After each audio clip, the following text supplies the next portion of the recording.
Good morning mga kagala. Ngayong araw papunta tayo ng Boracay. Kasama yung buong pamilya natin. September 17 hanggang September 19. Ayun na nga, nag-ayos na nga kami para makaalis na.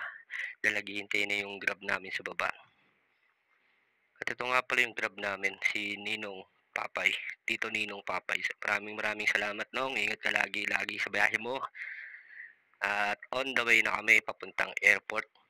Kwento-kwentuhan lang. Excited na. Kaya nandiyan na kami sa City of Dreams. Mga ilang saglit lang makarating na rin kami dyan sa airport. At ito na nga, nakarating na kaming airport. Ayan, sila medyo antok-antok kasi madaling araw yan. Excited na rin yung mga yan. At nakapag-board na nga kami, papasok na kami ng aeroplano. Sasakyan pala namin PAL. At ayan, papasok na kami ng aeroplano. Tinanong ko agad kay ate, saan yung seat ko? Sabi niya, doon ko mo po sa tabi ko. Hey, sarap!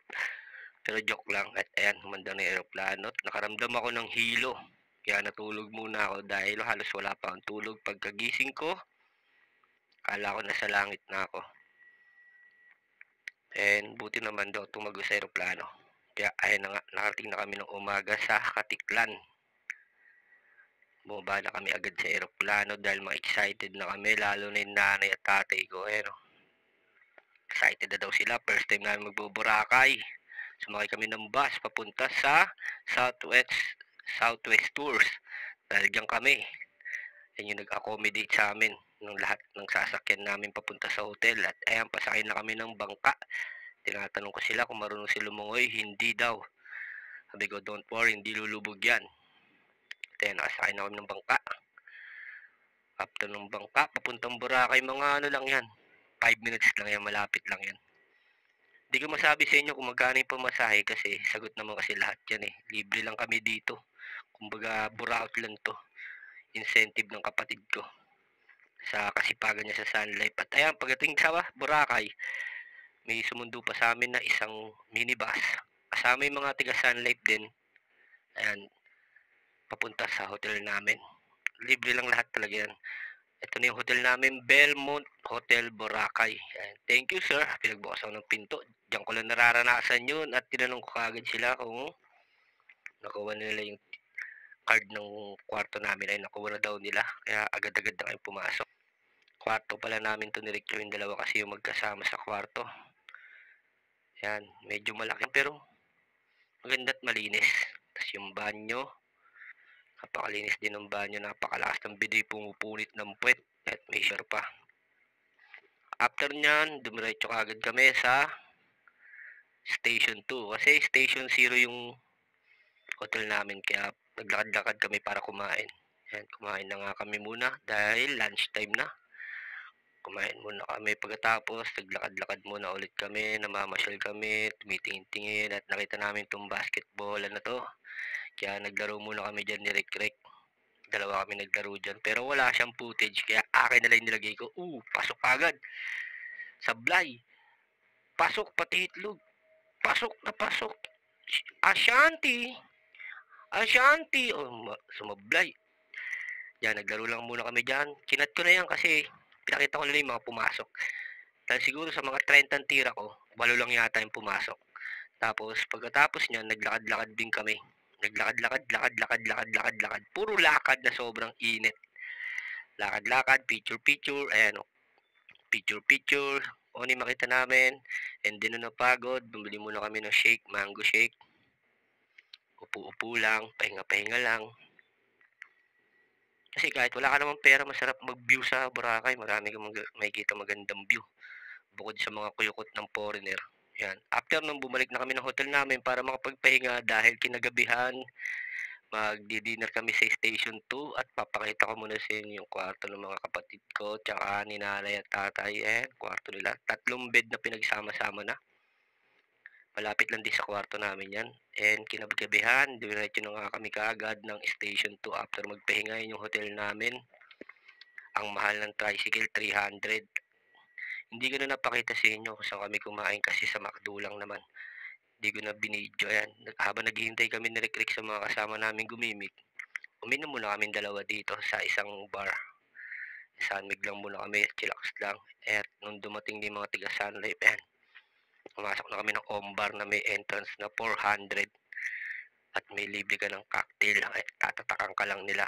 Tapos pagtatak nila, may bubungod sa'yo na isang magandang dalaga, pero hindi namin yung kasama, nakasabay lang namin sa entrance. Yan, party-party lang kami. Dito lang kami pumesto sa labas kasi punong-puno siya nung that time. Punong-puno sa loob na, kaya dito lang kami sa labas. Tapos pumasok sa loob para makita ko kung ano nangyayari doon. Yan, sobrang party-party. Bili mo 8-8 yung sayaw dyan, oh. Nakita mo nagpa-party-party lahat. 8-8 yung sayaw. Umara naman yung kamay ko dahil wala na naman akong monopad na dala. Yan, party-party, party-party. Gay, alak lang ng alak hanggang may atay. Taas kamay. Imagsikan. Yan, after nyan, uuwi na nga kami. Medyo may mga tama na lahat, uuwi na kami. Sumakay na ulit kami ng e-trike.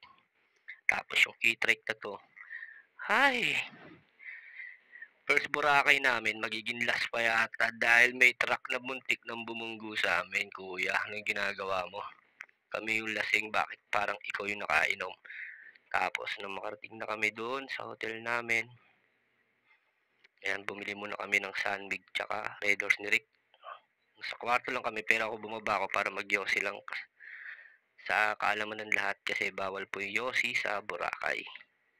Designated area lang dapat. Tapos kinabukasan, pagkagising, maaga kaming kumilos sa Tagbihes. Dahil ngayong araw na to kami island hopping. Kasama ang buong tiga Sun Life at yung mga pamilya rin kasama nila. Ayan, bihis na nga pala si Bunso. Tatay bihis na rin. Si nanay na sa CR pa daw. At ayan na nga, nag-shot muna kami, picture. At sumakay na kami ng e-trike papunta dun sa island hopping namin sa Astoria, Boracay. At nakarating na kami dyan sa Astoria, Boracay. Yan, dyan kami mag-island hopping. Naghihintay yung mga bangkang masasakyan namin. Tingnan yung Boracay, napakaganda, no? Ayan, kasama namin yan, yung mga nakadilaw, si Kriko, jumping jack pa sa tuwa. Ayan, si James, tsaka si Gab. Cool yung dalawa na yan. Shout out daw, shout.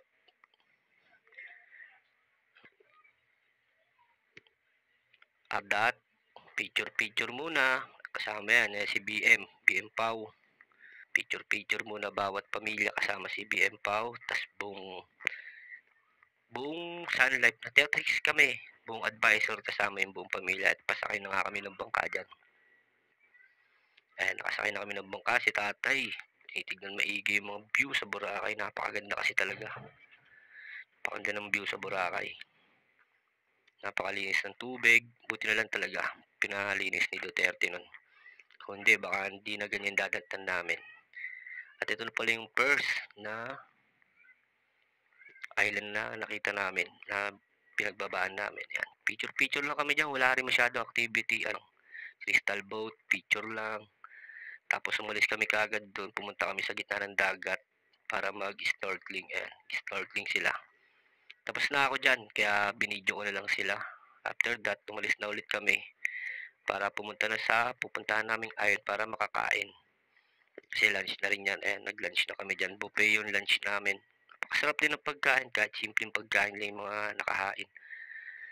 And after that, di ko na pinakita yung iba. Di ko na na-video. Nag-picture lang din naman kami. Tapos bumalik na rin kami kaagad. At umuwi na rin kami kaagad sa hotel namin para makapagpahinga. Kasi mamayang gabi ulit, alam niyo na ako. Ayan pala si Ma'am Princess.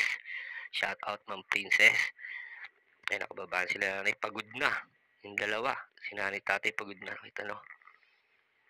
At kinagabihan, pumunta na kami dito sa Queenie Bico. Kasi yan yung nakita namin sa TikTok na mura at masarap na kainan dito sa Boracay.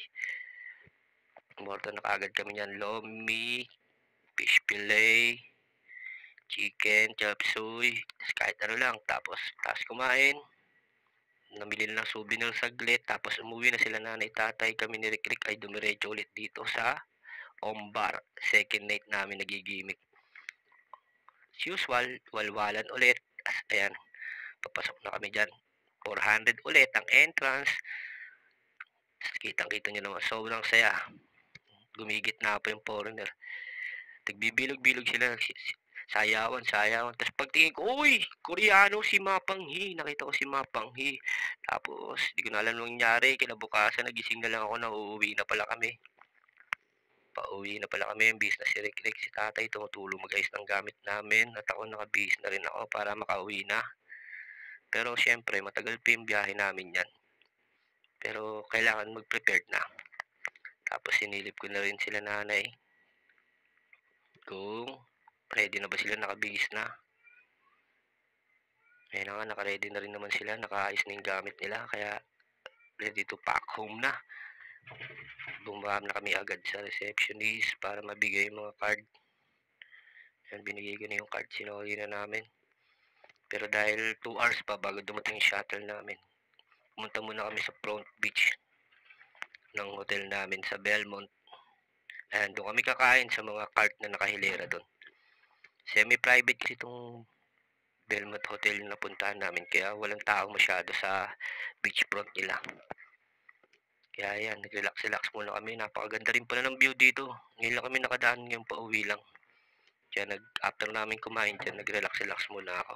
Ayan, nagpiling mayaman muna kahit 2 araw lang. Yan, picture-picture lang, relax-relax lang.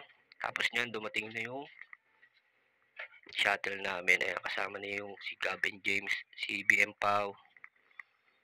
At dumating na nga kami sa area. Ito na yung port namin para makapuntang Katiklan. Ayan, sasakay na ulit kami ng port. Pakatiklan.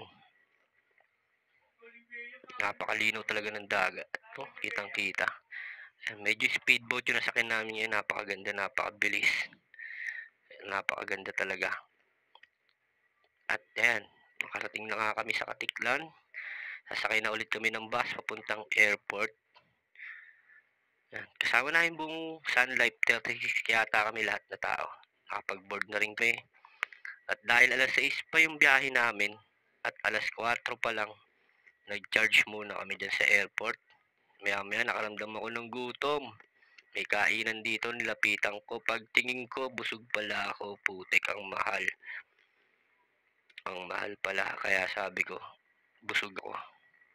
Nakasakay na kami, nakapag-board na. Kasama ko ngayon pala sa aeroplano, isang Japanese.